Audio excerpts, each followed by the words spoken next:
Alors, aujourd'hui, on commence avec un petit exercice de base sur le théorème spectral avec du classique, du bien connu. Bon, pas au programme explicitement, mais presque implicitement. Et une application peut-être qui étonnera ceux qui ne la connaissent pas.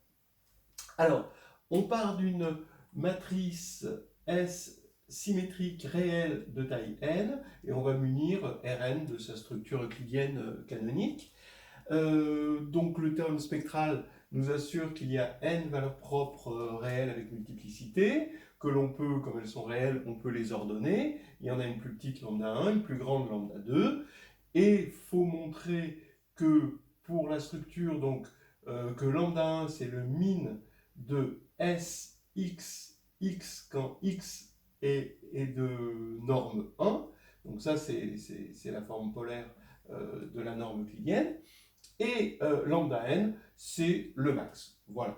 Bon, ça c'est un classique qu'il faut bien savoir faire, qu'on retrouve souvent parce que c'est utile, c'est une caractérisation, on va dire, des valeurs propres minimales et maximales d'une matrice symétrique réelle et qui se généralise. Bon, comme application, on va prendre une fonction f de R dans R donnée par f de x égale a cosinus carré x plus b sinus x cosinus x plus c cosinus carré x, où a, b et c sont des réels. On sait que f a un minimum petit m et un maximum grand M, donc ça c'est donné, petit m et grand M sont donnés, et on sait aussi que le maximum est atteint en x égale pi sur 3. Il peut être atteint ailleurs aussi, évidemment, mais il est en tout cas atteint en x égale pi sur 3. Voilà, il faut calculer A, B et C en fonction de petit m et grand M. Voilà, c'est à vous de jouer.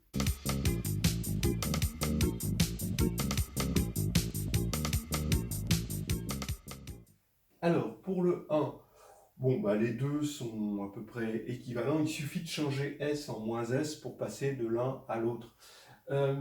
Et bon, par exemple, si on veut montrer celui-ci, eh bien, comment on obtient que c'est un max? Il faut montrer que ceci, quand x est de norme égale à 1, que ceci est inférieur à ça.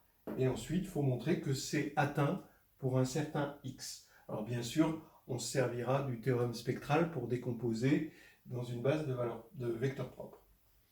L'application, je vous conseille de voir ça, donc f de x, il faut le mettre sous cette forme.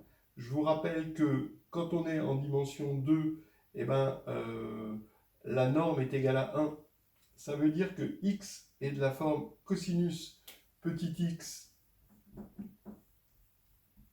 sinus petit x. Voilà. Et donc on a le min, le max. On sait aussi que les vecteurs propres, donc là ça va nous donner un vecteur propre. Un autre vecteur propre, je vous laisse deviner l'autre vecteur propre, comment vous pouvez le déduire du premier. Et, et puis voilà, vous allez avoir une forme quadratique. Normalement, c'est juste un petit calcul, il y a une formule et un calcul, ça ne va pas aller chercher très loin. Voilà. Mais c'était une application assez amusante, je trouve, de ce qu'on appelle ici le principe de Rayleigh.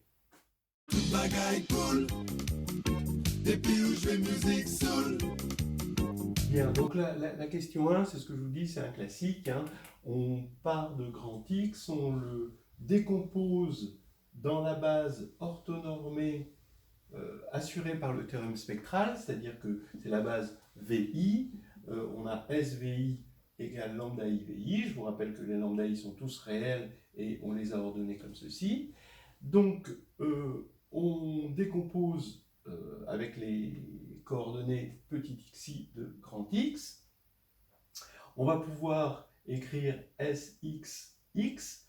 Donc ici, on décompose, ça fait cette somme-là. Ici, on recopie grand X. Là, j'ai pris comme indice I et indice J pour changer, pour différencier.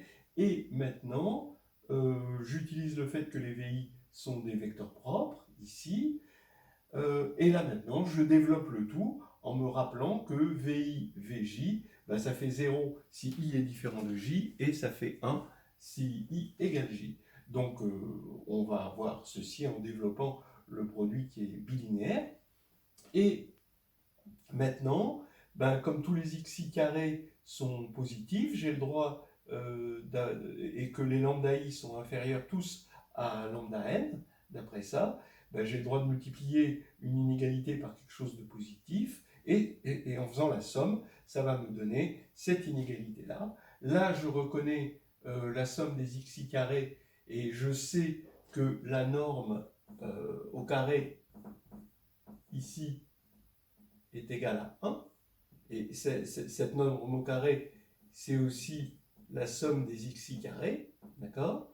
Donc là, j'ai 1, et donc ça me fait lambda n. Voilà.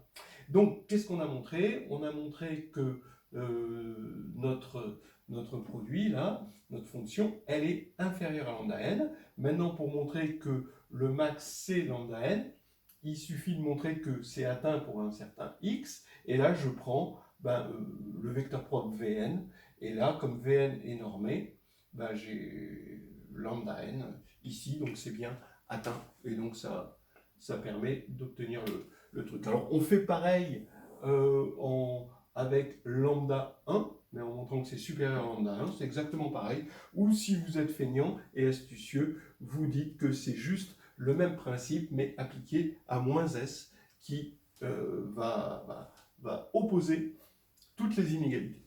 Voilà. Alors, donc, toute l'idée, c'est de réaliser cette fonction qu'on devait étudier en termes de fonction de Rayleigh.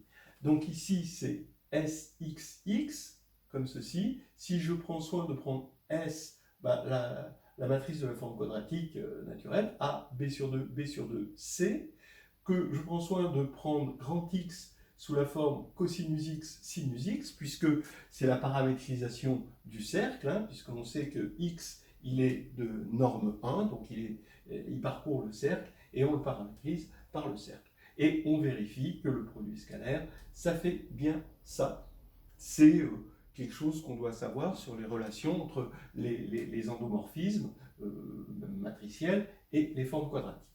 Alors, maintenant, S a pour valeur propre, la plus petite valeur propre, c'est petit m, donc on l'a appelé lambda 1, et grand m, lambda 2. Ça, c'est d'après le petit 1. Hein, on sait que le min est atteint par c'est lambda 1, et que le max des valeurs propres, c'est lambda 2. Voilà, ça c'est le principe de Rayleigh.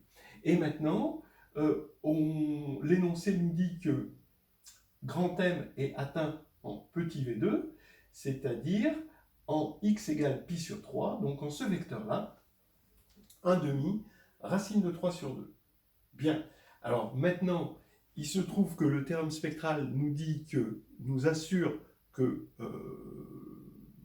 comme il n'y a qu'un seul orthogonal, hein, il n'y a qu'une seule direction orthogonale, puisqu'on est en dimension 2 à V2, comme on sait qu'il existe une base orthonormée de vecteurs propres, c'est que un orthogonal de V2 est forcément vecteur propre pour l'autre valeur propre, qui est lambda 1. D'accord?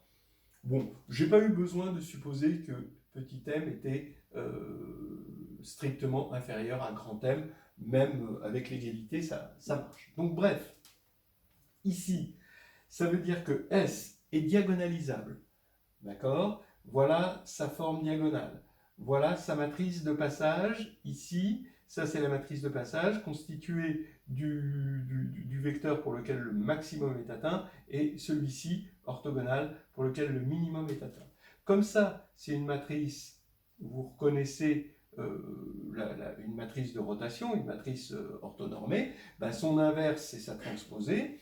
Et ici, vous avez, j'ai juste transposé, je n'ai pas eu besoin de faire des calculs pour inverser. Et donc, j'ai S ici. Donc maintenant, j'ai plus qu'à développer ceci et à récupérer, à identifier pour récupérer A B et C, et je trouve A égale grand M plus 3 petit m sur 4, B égale racine de 3 sur 2 grand M moins petit m, et C c'est 3 grand M plus petit m sur 4.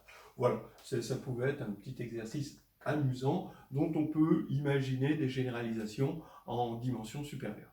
Bon, juste pour terminer, je vous laisserai regarder sur des sites ou des livres. On a caractérisé la plus petite valeur propre de S géométriquement, et on a caractérisé aussi géométriquement la plus grande valeur propre. Mais on aimerait caractériser les valeurs propres intermédiaires. Donc juste pour donner une idée, même si, bon, voilà, on aimerait le voir plus généralement, mais ça vous verrez sur un peu partout, on regarde ce qui se passe en dimension 3, comment caractériser lambda 2.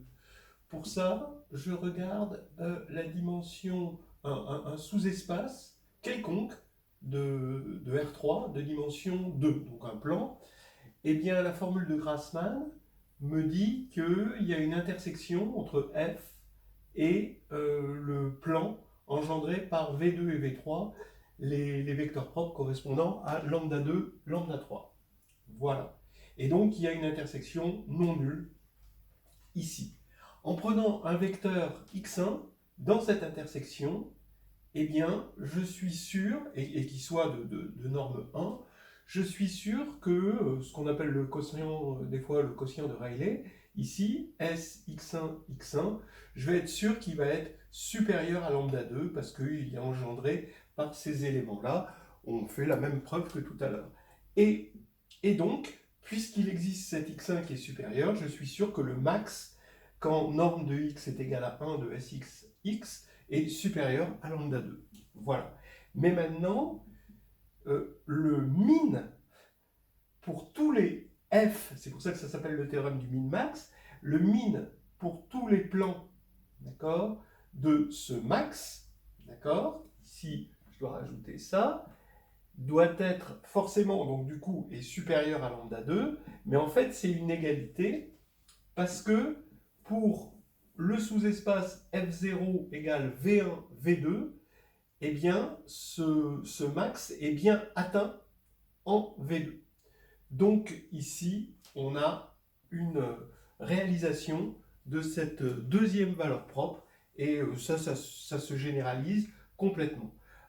Comme application, je vous laisse regarder encore hein, sur les sites ou sur les livres, le fameux théorème d'entrelacement des valeurs propres de Cauchy, c'est-à-dire si on prend A, une matrice symétrique Sn, et on prend P, une matrice de projection orthogonale, mais rectangulaire, donc de sorte à ce que ce soit une matrice de Sm, avec M plus petit que N, alors ceci va nous permettre de voir que les valeurs propres ici, entre cette matrice-là et celle-là, les valeurs propres qui sont réelles s'entrelacent. Donc on arrive à les mettre comme si on battait des cartes hein, entre celle-ci et celle-ci. Voilà. Donc là, bon, je vous laisse regarder ça sur ce qu'ils font.